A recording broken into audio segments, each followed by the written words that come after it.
Seeing the battery percentage, I discovered my boyfriend's infidelity. My boyfriend texted me in the middle of the night, but when I took a screenshot of the message he sent, the battery percentage displayed in the message seemed off. Something wasn't right with the battery level, though I hadn't quite figured it out yet. I hadn't yet deduced that he was cheating on me. I never thought the skills Professor Smith taught about evidence law in criminal investigation would one day be applied to a situation like this. My ex-boyfriend, Mark, was a guy with decent looks, education, income, and overall good conditions. This story happened in the first year after he graduated. At that time, he had just joined a large state-owned enterprise through family connections, and with his solid professional skills, his future seemed bright. We had been together for over 2 years, and overall, there weren't any major issues. We had compatible life views, similar interests, could go to concerts of our idols together, and also visit small bars in the quiet alleys of the city. We often traveled together, once climbing the 5 Great Mountains and exploring famous mountains, and also gently rowing boats on the lake in blooming seasons. Both sets of parents knew each other well, and relatives and neighbors sent blessings.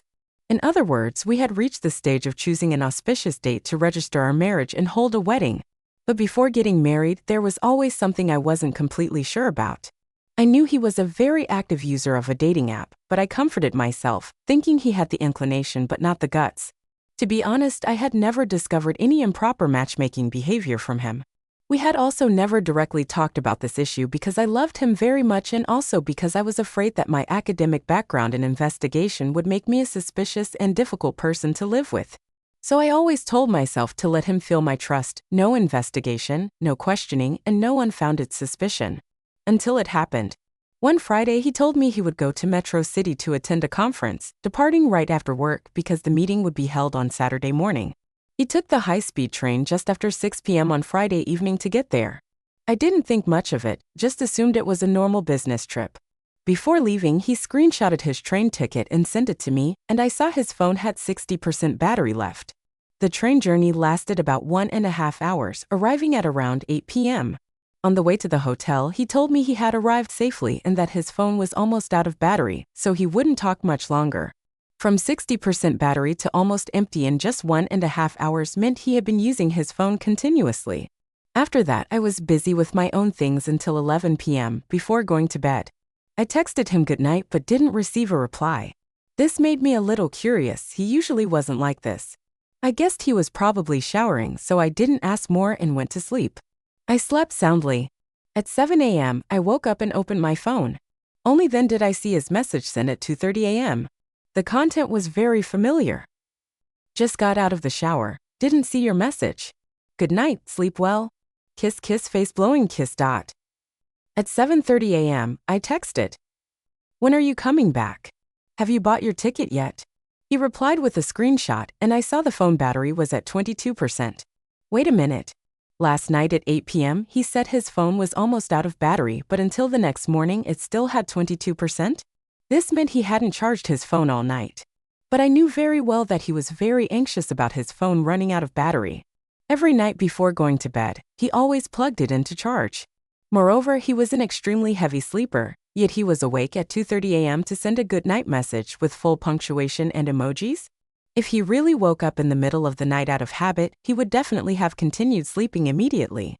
But from the way he texted, I could feel he was completely awake, not like someone who had just woken up in the middle of the night.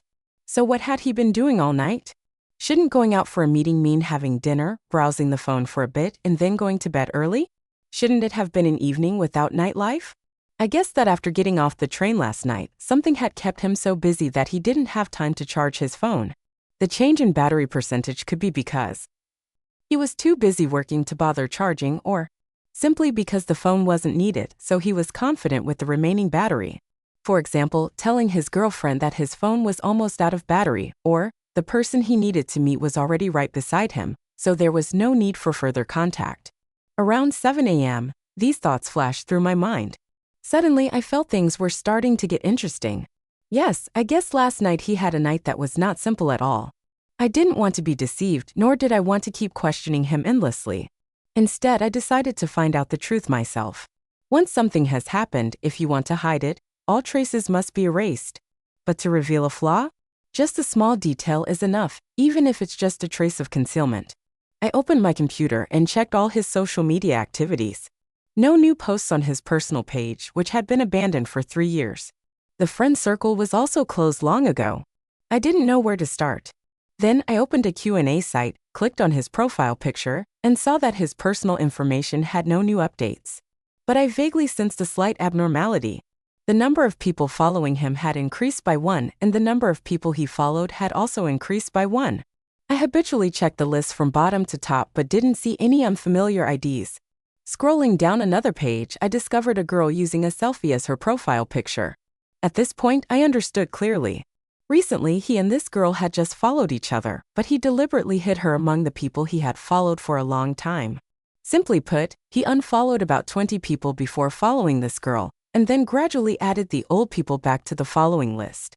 We had a habit of following each other's activities, so he deliberately did this to hide it. If I hadn't paid attention to the change in numbers, I probably wouldn't have noticed. Most users on this platform understand a principle. Accounts with few followers usually only have 2 reasons to follow each other. Either they are friends they know, or a post from the other party has intrigued them. At this point, I felt the story was becoming more and more interesting. I wanted to know who this girl was. I clicked on her profile picture. The account name looked like a real name. The personal introduction mentioned her current job, and the profile picture was a selfie with a cat ear and bear nose filter.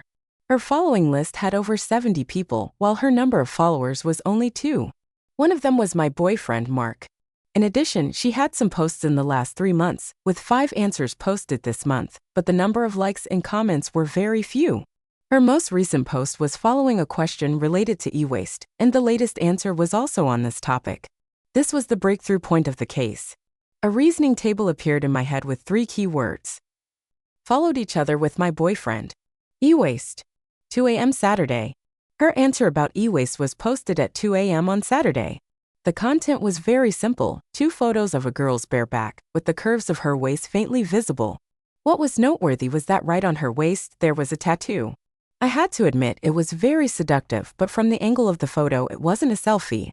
Coincidentally, at exactly 2 a.m. on Saturday, my boyfriend was also not asleep but texting me, very much awake.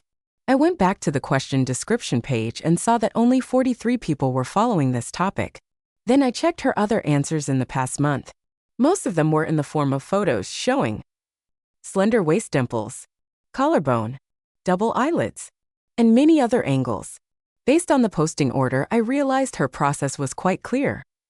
First, she follows a small topic within a larger topic. Then she posts answers. What was even more noteworthy was that these questions were not hot topics on the platform. I guessed that it wasn't the system recommending them to her, but rather that she already had the photos and then looked for a suitable question to post them under. So why would a girl always want to show off photos? There was only one reason. The person she liked wasn't by her side. Long-distance relationship? Ambiguous relationship? Or some situation that couldn't be made public. In the comments section of the photo showing posts from the past month, dimples, collarbone, double eyelids, I saw comments from my boyfriend Mark. The content had no words, just an emoji.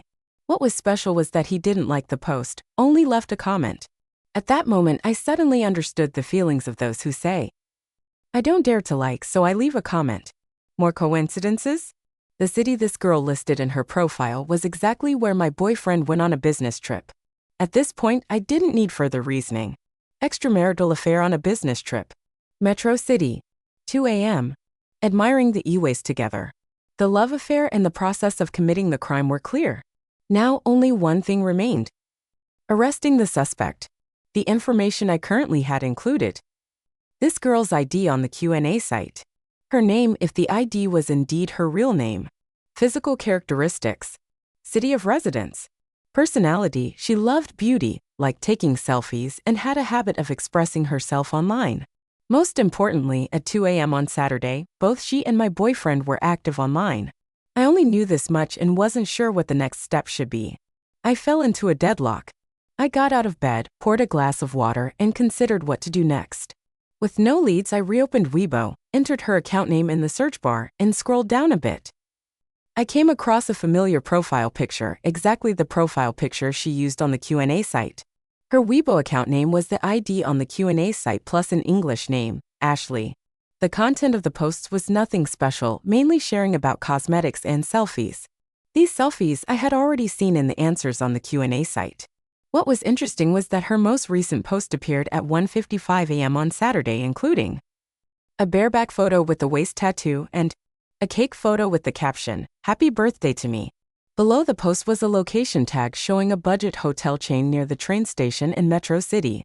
I zoomed in on the two photos to examine the background. In the photos, I recognized the characteristic interior features of this hotel: orange lights and light yellow walls. So it could be concluded that this girl celebrated her birthday at a hotel near the train station in the early morning of Saturday. But clearly she wasn't alone in the room because someone else had taken the bareback photo. I continued to scroll down and noticed that most of her posts were tagged with locations in Metro City. She was a student at a university specializing in forestry in Metro City. The content of her posts revolved around selfies, food, and some shares that didn't clearly express her relationship status. I opened the map, entered the address of her university and the hotel near the train station. The distance was over 7 kilometers with no direct subway line requiring a bus transfer. Moreover, some sections of the road were under construction and even by car you had to detour. In terms of travel, if she was simply looking for a hotel to celebrate her birthday, she wouldn't choose such an inconvenient location. Coincidentally, my boyfriend also got off the train at the station, and his conference venue was also nearby.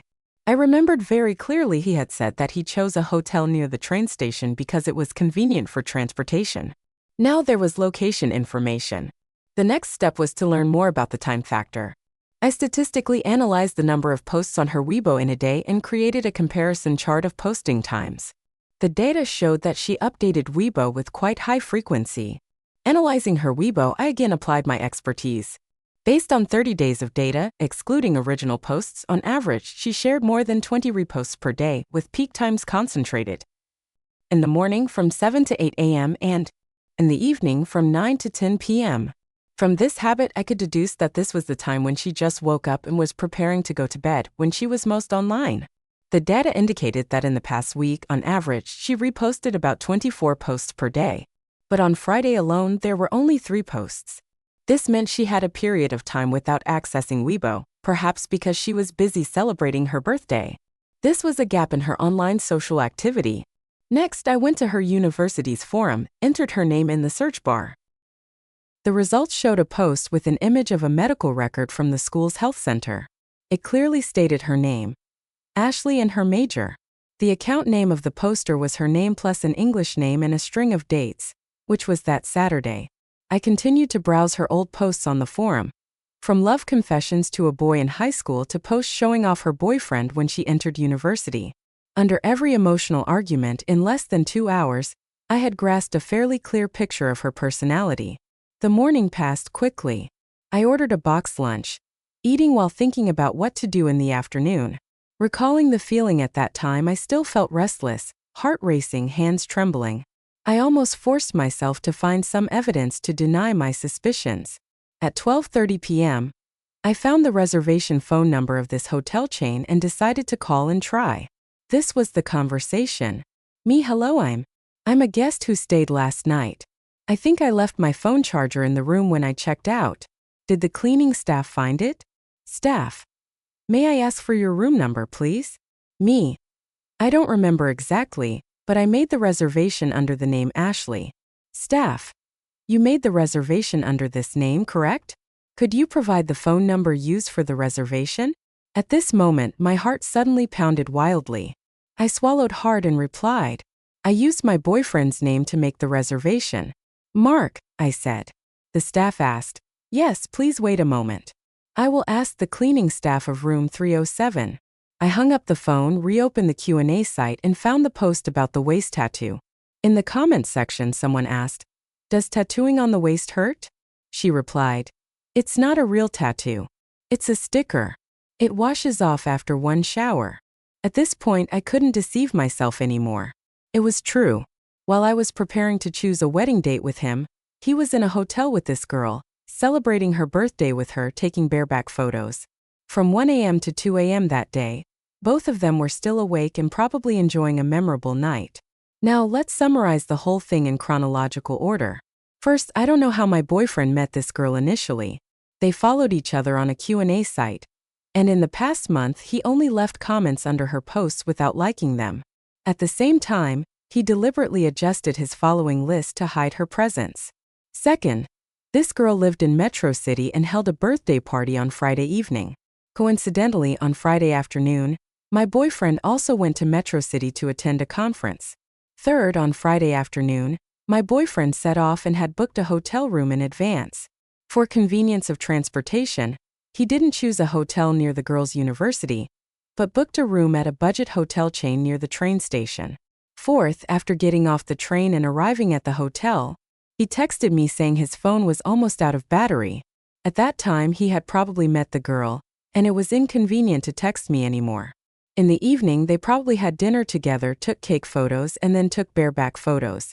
Fifth, from the time he got off the train until 2 a.m., both of them had no online social activity. This showed that during that time they were together and not using their phones. The proof was that my boyfriend's phone battery level decreased over time, while the girl's Weibo account had no new posts. Sixth, at exactly 2 a.m. on Saturday, both of them reappeared online at the same time. He texted me, "Good night, kiss kiss," and she posted on Weibo with the content, "Happy birthday to me." Then, she also participated in answering a question on the Q&A site. What does it feel like to have a waist indentation? The timing of their activity coincided, which could be deduced that they had just finished doing something together and then picked up their phones at the same time. Seventh, on Saturday, I discovered these anomalies and began searching for information. At noon that day, after finishing lunch, I called the hotel to confirm the reservation. The result: my boyfriend and this girl had stayed in the same room on Friday night. Finally, according to this girl's own words, the tattoo was only effective for 1 day. I could deduce that the tattoo was not applied beforehand but was applied on Friday evening. In other words, the BEB photo was also taken that night. Moreover, in March, the weather was not warm enough to wear clothes that exposed the waist. A girl on her birthday deliberately doing something that was only effective for 1 day, and the tattoo was placed on her back, a place she couldn't see directly. There was only one reason. She wanted someone special to see it. My entire reasoning process ended here. I once cherished this relationship very much and cared a lot about him. I never thought the skills Professor Smith taught about evidence law and criminal investigation would one day be applied in this situation. I guess most men like simple girls who are not scheming and don't overthink, but as the saying goes, water too clear has no fish. If I didn't know about this, maybe Mark and I would still be a happy couple. So, I chose to temporarily not mention it. After he returned from his business trip, everything went on as usual. We were still close and affectionate as before. Only I no longer let him touch me. Every time he tried to kiss me, I would subconsciously avoid it. 2 weeks later, he told me that he would be going to a conference in Metro City again soon. I opened this girl Ashley's Weibo, and it seemed like they were about to meet again. I didn't stop him. On the day he came back, I went to the train station to pick him up, and then we went to a restaurant together. On the way, he began to complain about the train car being too crowded, the conference being too long and boring. Hearing half of it, I suddenly interrupted. "Your work is really boring. How about I show you my working environment?" I told the driver to turn around and drive straight to my school. He was stunned and asked, "Aren't we going to eat suddenly? I don't feel hungry anymore. Just suddenly want to chat a bit about work with you." He wrapped his arm around me and laughed. "Wherever my girlfriend says to go, I'll go." I tried to suppress the nausea. I rarely brought him to my office before. Usually, he would just wait at the gate. This time I took him straight upstairs. It was the weekend and the office was almost empty. The room was full of equipment, surveillance cameras, analysis boards, microscopes, city map apps, and phone directories. I pointed to my desk. "Look, normally I work with 3 screens, 1 screen to monitor social media, 1 screen to view city maps, and 1 to analyze data." He seemed a little dazed, especially when he heard the word social media. I continued casually, "Sometimes there are criminal cases, and the police ask our team for investigation support. Actually, we can crack some very difficult cases, but this information is top secret, so I've never told you." As I spoke, I opened the computer and randomly clicked on a Weibo account.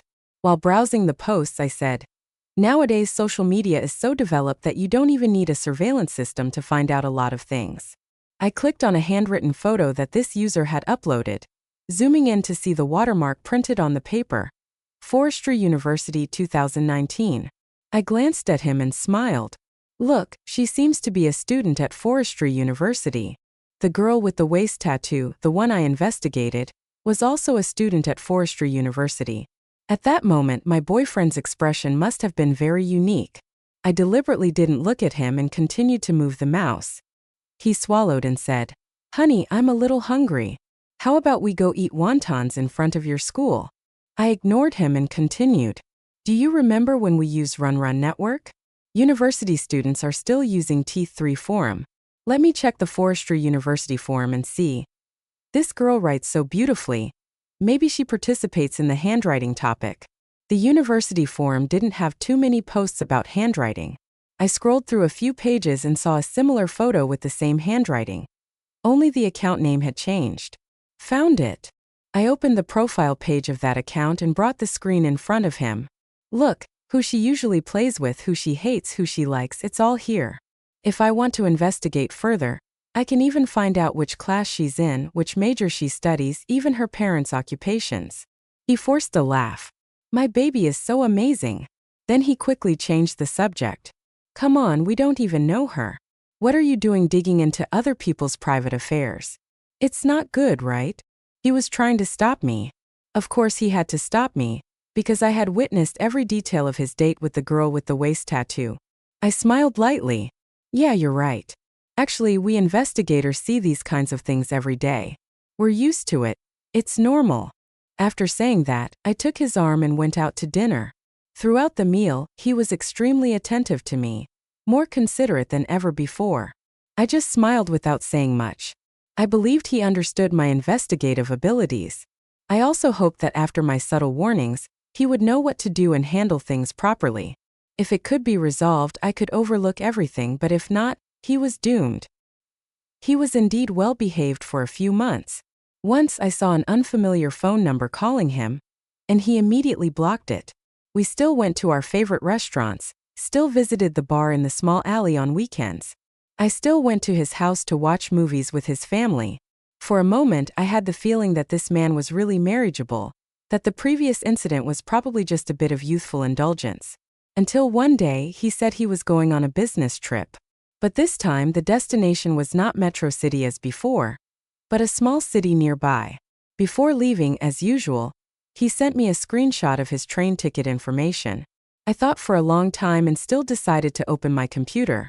First, I checked Ashley's Weibo. Not surprisingly, she had a new post. The content was a quote from a song. Knowing love is not lasting but still rushing in without hesitation. Knowing that going forward may be prison, but still believing it's just a test. This time, I no longer looked for traces from his social media account. After being discovered last time, I guessed he wouldn't dare to reveal any more clues. I poured a glass of water, sat down at the table, and opened the train ticket booking website. I checked the train he had booked. Then, I looked up all the connecting trains from the city he was going to Metro City where Ashley was. Next, I tried to use his ID card to buy a ticket on this route, from that small city to Metro City. When I selected the nearest train, the system showed one ID card cannot purchase 2 duplicate tickets at the same time. This meant he had already booked another train ticket at that time, and the destination was highly likely Metro City, where Ashley lived. In other words, the so-called business trip to the small city next door was actually just a stopover before he went to meet her. Only this time, he deliberately only sent me half of the itinerary to mislead me. I picked up my phone and texted him. Have you arrived yet? Less than a minute later, he replied. Just arrived, taking a taxi. Before, I rarely video called him, especially when he was on business trips. But this time I broke the rule and immediately video called. The result, of course, was that he didn't dare to answer, because at that time he was still on the train on his way to Metro City. I remained silent for 10 minutes, then opened the train ticket booking website and checked for the earliest train to Metro City. Around 8 p.m. the fastest train would arrive. I booked the ticket immediately. At the same time, I opened a second-hand goods trading group in Metro City. I had joined this group a long time ago, and had even bought some small items to create an active account. Of course, I used an old phone and a fake address, Based on the data I collected before, Ashley had a habit of participating in sweepstakes, especially for cosmetics. This showed that she both liked beauty and was greedy for freebies. I took a deep breath, calmed down, and then posted in the group. Moving sale. Urgent clearance. 50 yuan for a lot of branded cosmetics. First come, first served. Within 30 seconds, WeChat message notifications poured in. Many people messaged me. Among them was Ashley with the waist tattoo. At this point, an hour had passed since I video called my boyfriend. I had also boarded the train on my way to their city. After 8 p.m., he suddenly texted me back, explaining that his phone battery had suddenly died and that he had just borrowed a power bank, so it had just charged up. Probably just got off the train. I replied, "Good that you arrived safely." Then I went back to the second-hand goods group and messaged Ashley with the waist tattoo. Send me the delivery address via private message. Can pick up around 9 p.m. She replied excitedly in the group immediately. In less than 30 seconds, the private message arrived. Looking at the address, I couldn't help but laugh. Another hotel. Not the last hotel, but still a hotel near the train station. I immediately called for a taxi and headed straight to that address. Because he had to deter and sit on the train for a longer time while I went straight to the hotel, I arrived before him. Downstairs in the hotel was a coffee shop. Now it was 8:30 p.m. Maybe in just half an hour, they would walk into the hotel together. I sat down, telling myself to stay calm, put on sunglasses and a hat, ordered a latte, and chose a secluded corner with a clear view of the hotel entrance. Memories with him flooded back. We met at a book forum. The encounter was so cliché that we ended up going for dinner and drinks, talking until 4 a.m. Then he took me for breakfast and, without thinking, went home with me for a sleepover. I should have realized earlier that he was the type of man who pursued the thrill of excitement. When the relationship with me reached a stable stage, he wanted to find new games. I drank 3 lattes without any emotion. 8:50 p.m. As I expected, a familiar figure appeared at the hotel entrance. Ashley linked arms with him, smiling brightly like a picture. My heart still twinged a little. I pressed the call button for him. "Honey, what are you doing?" He was holding Ashley's hand while answering the phone. "I'm having dinner with clients. Saw you called, so I came out to answer." "Is the dinner fun?" "So boring, so tiring. I miss you." As soon as he finished speaking, Ashley kicked him painfully. He laughed and mouthed to her I said the wrong thing. Tears involuntarily streamed down my face. "Honey, do you like waist tattoos?" He was slightly panicked, immediately letting go of Ashley's hand. "Why are you suddenly asking this?" I was thinking, maybe I should also go to the gym and work on getting a nice waist. "Huh? You want to go to the gym? Let me transfer money to you to get a membership card right away. Don't hesitate." My phone vibrated. Transfer, 3,000 yuan. Not much, but the transaction was without hesitation.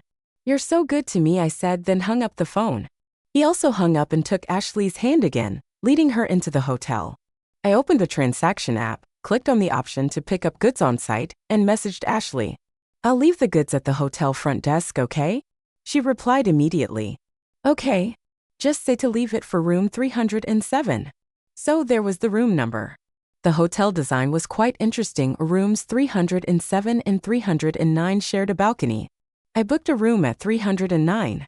About 30 minutes later, I guess they were in the ambiguous stage but hadn't started yet. I called the front desk. "Room 307 has the TV on too loud. It's keeping me awake." A moment later, I heard the staff knocking on the next door. My boyfriend impatiently opened the door to talk with the staff. 10 minutes later, I called the front desk again. "Room 307 has the TV on even louder than before. If the hotel doesn't resolve this, I will complain to the booking platform." The front desk immediately responded. "We will handle it right away." Ah! This time, he and Ashley were disturbed for the second time. He was eager for a night of pleasure. No way I would let him have it easy. 5 minutes later, I personally knocked on the door. No answer from inside. Only a grumpy "go away."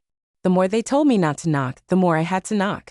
I knocked, walked for a while, and then, feeling bored, went back to my room. I opened my phone and texted him. "Which hotel are you at? Send me your location." I knew he wouldn't reply. So I sent another message, a photo of my train ticket. I had blurred out the time and location. "Guess where I am?" As expected, he replied immediately. "Where are you going?"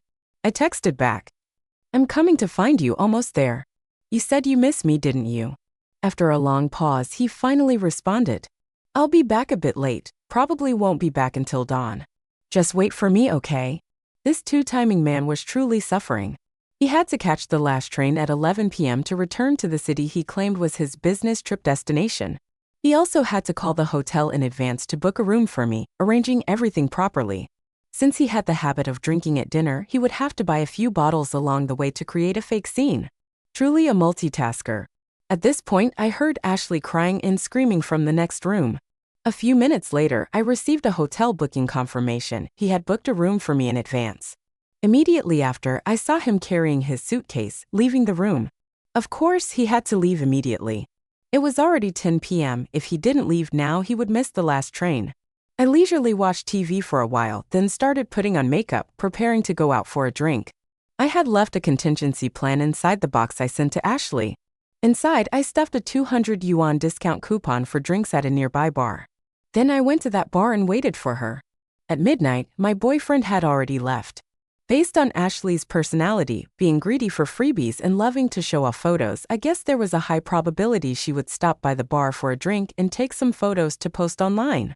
I sat in the bar and waited for an hour but still didn't see anyone. Surprisingly, my boyfriend texted first. Did you check into your room okay? I didn't reply. Just when I was about to give up and leave, she actually appeared. Carefully made up, dressed neatly. As soon as she sat down, she started taking selfies immediately. It was 11 p.m. By now, my boyfriend had probably boarded the train. I sent him a message. I got off at the wrong station, accidentally came to City B first. You used to go on business trips here, so I mistakenly bought the wrong ticket. He didn't reply. I sent another selfie. I'm at a bar. At this moment, he received 2 selfies from 2 different girls, both in the same bar. What would he think? 10 minutes later, a message arrived. Meeting finished. See you at home tomorrow, I'm tired. I smiled faintly and texted back. Sorry for ruining your date. I've had enough fun too. I'll come home tomorrow to get my things. Have fun with your breakup. Attached was a photo of Ashley taking selfies in the bar. The next morning, I returned to my city. Because I still had lingering feelings, I didn't immediately block his contact. He made a very long phone call, sincerely admitting his mistakes, continuously apologizing, blaming himself for being too much. His tone was full of remorse and regret. In short, he affirmed, I only went to relieve physiological needs. I had no emotional feelings at all. I still love you. In my heart there's only you. I want to marry you. I asked, if it was just a one-time mistake, why was there a second time and still with her? He replied, because if I wasn't discovered, it would forever be the first time. Probably because of a lucky mentality. Afterward, he began to talk endlessly about open relationships and soulmates. I listened in silence. Only one sentence left a lasting impression on me. In such a long life, who is really willing to only sleep with one person? We can only love one person, but it's not necessary to only go to bed with one person. It's like we like to eat at many different restaurants. Diverse experiences enrich life and bring different feelings. This time it was my turn to be silent. I wasn't as angry as I had imagined. I didn't tremble with heartache. I didn't jump up and yell at him. You're truly a rare and top-grade scumbag. I just quietly packed up all his belongings and threw them all downstairs. My crying startled even the cleaning lady downstairs.